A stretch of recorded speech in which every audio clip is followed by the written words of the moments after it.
Nucleophilic aromatic substitution. देखिए,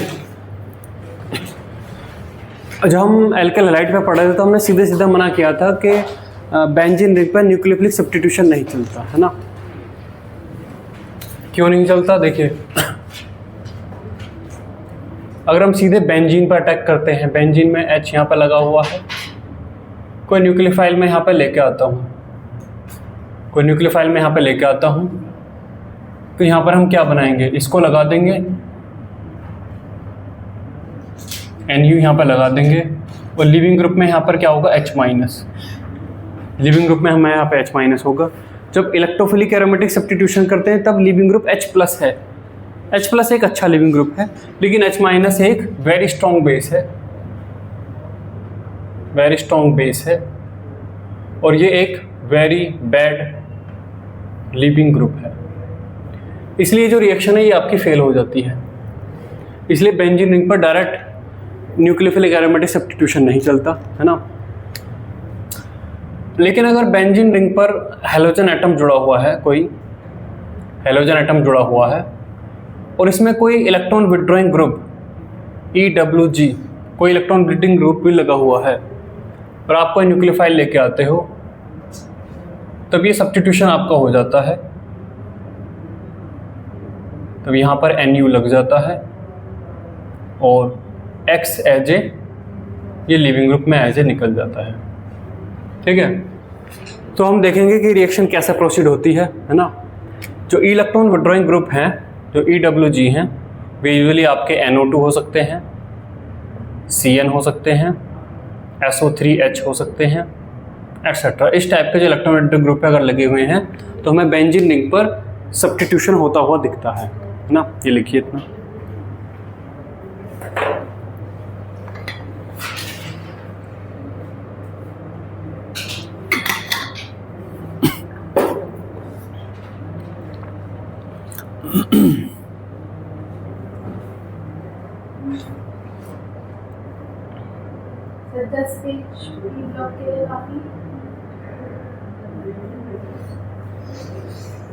ऐसे बीच में पेज क्यों छोड़ रहे हो? तभी लिख रहे हो ना। नहीं, ऐसे कुछ नहीं पता चलेगा।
हो गया?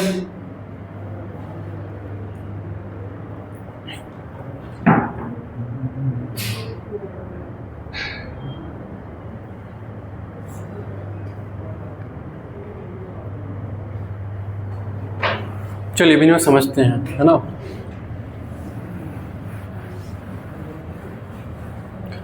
जब इन रिएक्शन की रेट स्टडी की जाती है तो ये हमें मिलता है बाय रेट स्टडी। जब रेट स्टडी करते हैं तो ये मिलता है कि rate of reaction equals to K ARX की पावर 1 और NU की power 1, that is a second order reaction, that is a second order reaction.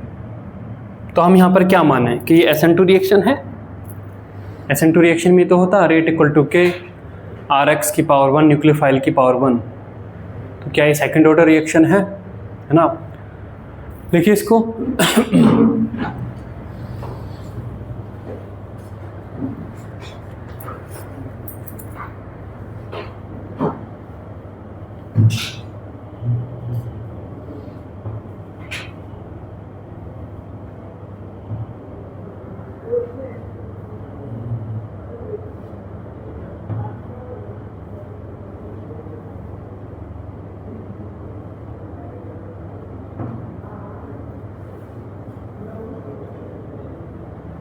देखिए, by rate study these are second order reaction,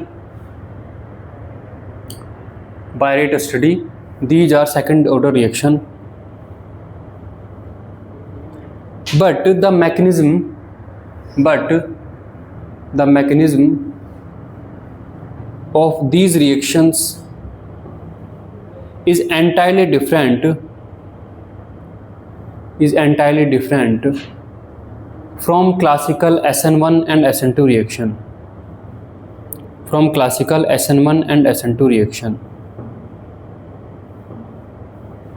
classical SN1 and SN2 reaction, full stop, है ना। जब benzene ring पर X atom कोई attacking Spacey आती है और atom XH निकलता है तो एक नॉर्मल सब्स्टिट्यूशन है। अगर बेंजीन रिंग पर एटम H की बजाय कोई और एटम रिप्लेस होता तो इसे इप्सिस सब्स्टिट्यूशन बोला जाता है ना। जब हम इलेक्ट्रोफिलिक एरोमेटिक सब्स्टिट्यूशन करते हैं तो बेंजीन रिंग से एक H निकल जाता है और उसकी जगह इलेक्ट्रोफाइल लग जाता है, वो एक नॉर्मल सब्स्टिट्यूशन है। लेकिन अगर बेंजीन रिंग पर कोई अटैकिंग स्पेसी आ रही है और लीविंग ग्रुप H नहीं है, कोई और एटम है, जैसे यहाँ पर फ्लोरीन, क्लोरीन, ब्रोमीन, आयोडीन में से कुछ होगा, तो इस टाइप के सब्स्टिट्यूशन को नाम दिया जाता है इप्सो सब्स्टिट्यूशन। तो लिखिए इसमें आ गया, these substitution are ipso IPSO, these substitution are ipso substitution, these substitution are ipso substitution, full stop. The substitution of a group, इसी में आगे लिखिए, the substitution of a group, the substitution of a group other than hydrogen,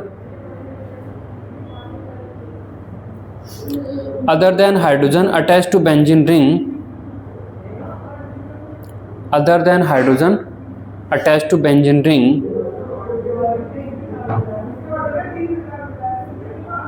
attach to benzene ring by another group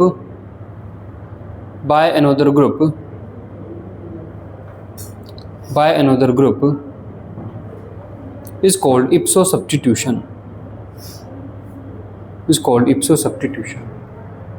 अब इनका mechanism देखते हैं।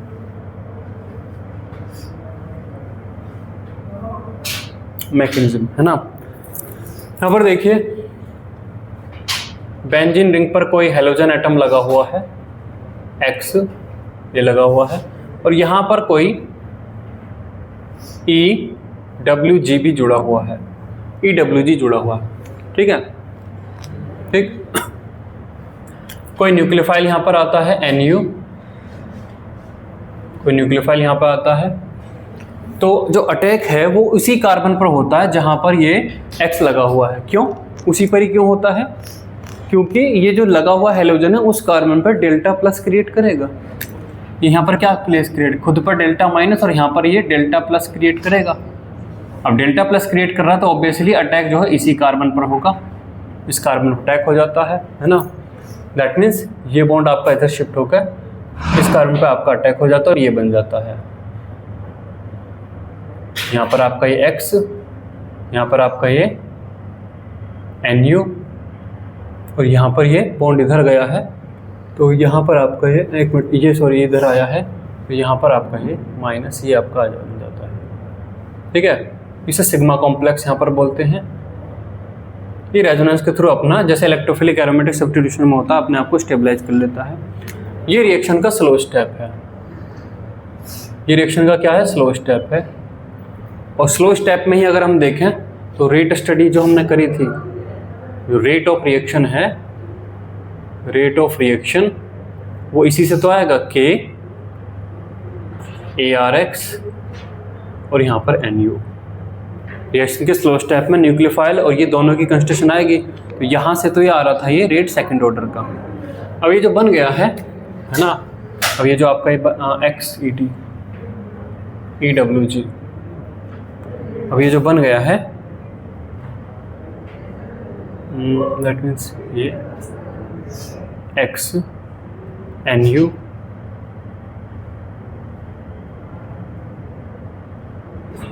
Reaction के first step में ये X है जो X माइनस यहाँ से निकलता है और ये वापस यहाँ पे बॉन्ड बन जाता है और आपको ये मिल जाता है। ये यहाँ पर NU लग गया, ये EWG और प्लस के आपका X माइनस। तो ये इसका मैकेनिज्म है, लिखिए इसको।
हो गया।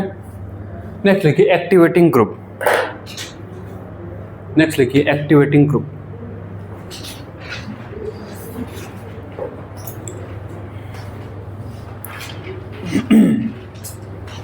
जो ग्रुप EAS में डीएक्टिवेटिंग ग्रुप थे वही NAS में एक्टिवेटिंग ग्रुप हो गए हैं। देखिए, जब कोई इलेक्ट्रोफाइल अटैक करता तो हम चाहते हैं कि बेंजीन रिंग पर ये इलेक्ट्रॉन का क्लाउड ज़्यादा से ज़्यादा रहे। इलेक्ट्रोफाइल होगा, इलेक्ट्रॉन का क्लाउड ज़्यादा होगा, अटैक आसानी से हो जाएगा। लेकिन जब कोई न्यूक्लियोफाइल अटैक कर रहा है तो बेंजीन रिंग का जो इलेक्ट्रॉन क्लाउड है हम क्या चाहेंगे, कम से कम रहे, वरना negative charge electron cloud repel करेंगे, अटैक नहीं हो पाएगा। तो अगर कोई इलेक्ट्रॉन विड्रॉइंग ग्रुप लगाते हैं तो वो दो काम करता है।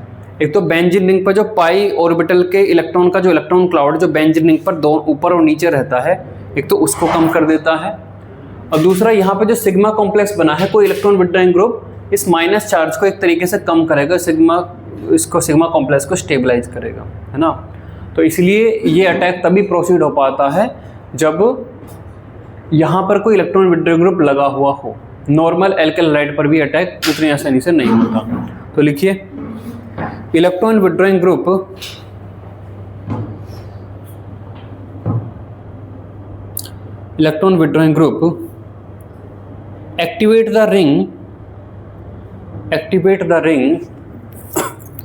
activate the ring toward nucleophilic attack. Activate the ring toward nucleophilic attack. Full stop. For example, if there are NO2, CN, SO3H, etcetera groups position ortho और पैरा टू हैलाइड कॉमा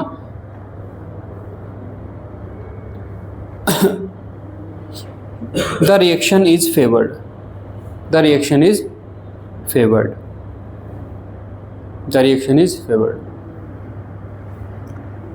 ठीक है। इसमें आगे लिखिए an electron withdrawing group does the two things. In an electron withdrawing group does the two things. First, it decreases the electron cloud on benzene ring. Which is the attack of nucleophile. Or second, it stabilizes the sigma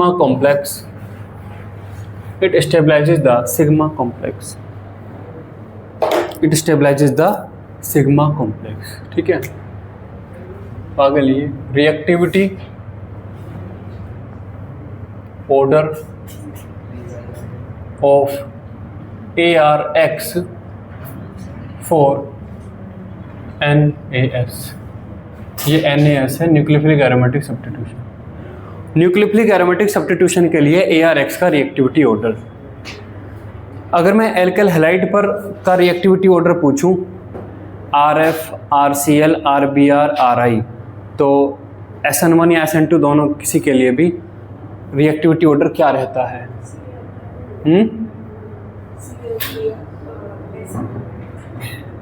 कौन सबसे ज़्यादा रहता है, कौन सबसे कम?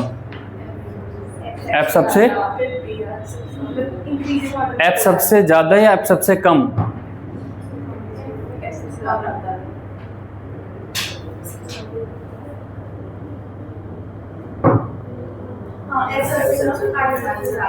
हाँ, F सबसे कम रहता है, I सबसे ज़्यादा, क्योंकि F एज F माइनस उतना अच्छा लिविंग ग्रुप नहीं जितना I एज I माइनस, है ना।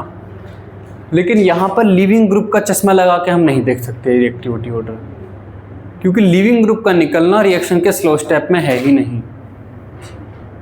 वहाँ पर अगर आप देखो SN1 हो चाहे SN2 हो, X माइनस का निकलना रिएक्शन के स्लो स्टेप में है। SN1 में पहले स्टेप में ही निकलता है वो, जिसके बाद कार्बोकेटाइन बनता है, और SN2 तो एक सिंगल स्टेप ही है। दैट मीन्स वहाँ पर X माइनस का निकलना रिएक्शन के स्लो स्टेप में है, तो I माइनस ज़्यादा अच्छा लिविंग ग्रुप है, तो उसी के अकॉर्डिंग कहानी लिखी गई है। लेकिन यहाँ पर X माइनस का निकलना रिएक्शन के फर्स्ट स्टेप में है, तो लेकिन फिर भी तो ARX का रिएक्टिविटी ऑर्डर तो कुछ आएगा ना। अब यहाँ पर देखिए, यहाँ पर वो कहता है कि ये है फ्लोरोबेंजीन है, ये सबसे ज़्यादा रिएक्टिव है। उसके बाद आपका है क्लोरोबेंजीन, उसके बाद आपका है ब्रोमोबेंजीन,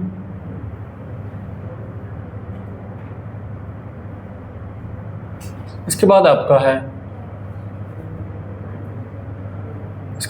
है आयोडोबेंजीन। ऐसा यहाँ पे बोलता है।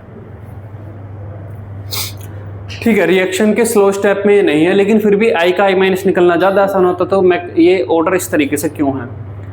देखिए यहाँ पर रिएक्शन के स्लो स्टेप में क्या, उसमें देखिए कि उससे क्या फ़र्क पड़ रहा है। अगर बेंजीन पे F लगा है तो यहाँ पर जो डेल्टा माइनस और यहाँ पर जो डेल्टा प्लस है वो बहुत बड़ा है, तो न्यूक्लियोफाइल का अटैक बहुत आसानी से होगा, है ना। न्यूक्लियोफाइल का जो अटैक है वो ईजीएस्ट अटैक होगा, क्योंकि उसने बहुत बड़ा प्लस चार्ज जनरेट किया है, तो न्यूक्लियोफाइल का अटैक सबसे ज़्यादा आसानी से होगा। इसके बाद यहाँ पर इसने थोड़ा सा छोटा प्लस चार्ज जनरेट किया है, इसने थोड़ा और छोटा प्लस चार्ज जनरेट किया है, इसने और छोटा प्लस चार्ज जनरेट किया है ना। तो इसके बेस्ट पर जिसने उस कार्बन पर जितना ज़्यादा प्लस चार्ज जनरेट किया है उतना ही न्यूक्लियोफाइल ने उतनी फास्टर अटैक किया है, उतना ही रिएक्शन का रेट आपका अच्छा आया है। तो रिएक्टिविटी ऑर्डर आपका बनता है ये। और ये ऑर्डर एल्कल हैलाइड वाली रिएक्टिविटी से जस्ट उल्टा है। तो ये कई बार जब पूछता है तो यही चीज़ वो पूछ लेता है, रिएक्टिविटी ऑर्डर क्या है। तो रिएक्टिविटी ऑर्डर इसमें एग्जैक्ट उल्टा है, और उल्टे होने की एक्सप्लेनेशन है ये कार्बन पे कितना प्लस चार्ज है। ठीक है, यहाँ पे ये ख़त्म होता है। यही था ARSN में। ठीक।